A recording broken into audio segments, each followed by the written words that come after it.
Welcome back now at 7:14. Parishes across Louisiana and Mississippi were all impacted by a 911 outage last week. A fiber line cut disrupted 911 services across the region, including New Orleans Emergency Call Center. The issue has since been fixed and services have been restored, but still it raises the question, what to do if we experience another outage? Dr. Lutz joins us now with some important advice. Good morning. How you doing? Good morning, Rob. Quite scary last week. Yeah, an interesting scenario too, because it's not a situation where there isn't anyone to call. It's just how do you make the call, right? And this was over several states. I thought AT&T had a lot more redundancy in all these lines, but you never know.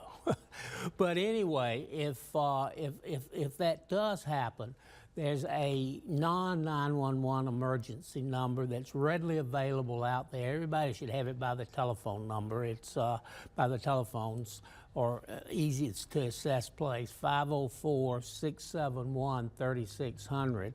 And I think we have that up on the screen soon. If we don't, it'll be on the website. But that's 504-671-3600.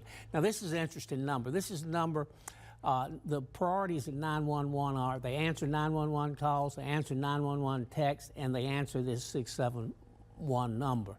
So if you have, say, a med alert, you press the button, somebody in St. Louis answers the phone, and you say you've fallen and you can't get up, then that 671 number is the number that they call. So it's an easy way in. It's not the quickest, but it's an easy way into the 911 center. So let's go through these scenarios potentially too, because we were talking about it there. You know, the first thing you need to check, hey, is it my phone, right? Is there maybe someone else in the house you could check to see if their phone's working, right? That's right. If you're in the bathtub, you can't get out and your phone drops into the bathtub, obviously that's that unit failure, and you want to get to a cell phone or landline that is working, whether it's yours or a neighbor's. Okay, and then say it is the system overall, and you are in an emergent sort of crisis where you do need immediate help, and you know, maybe you can't even get to that number there that you gave us. Right, and Rob, there are multiple systems. I know Carl Fasnot at 911 has T-Mobile, and the T-Mobile did not go down. It still contacted the emergency number, whereas the AT&T did.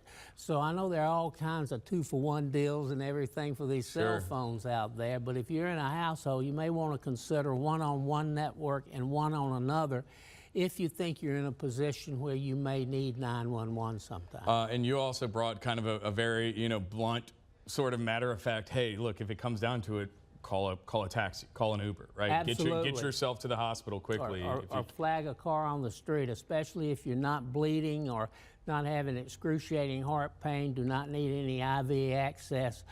It's hard to beat a taxi. I know I was in a bar called Juanita's in Nashville back in college days, and somebody sort of collapsed, and somebody said, call an ambulance, and Juanita said, no, they'll take forever, call the taxi. There you go. But taxis, unfortunately, are not as fast as they used to be in New Orleans either. Right.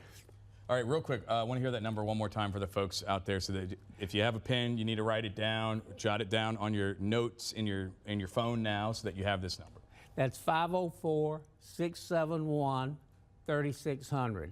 Now that's different. There's another 821 number that is used for non-emergency calls, but that would be the 504-671-3600 goes directly to the call center. It is answered with a lesser priority of 911. But it's still at least getting there. 911. Right? And remember, text 911. It's available. There you go. All right. Thank you, Doc. We appreciate it as always. Let's get over to Meteor.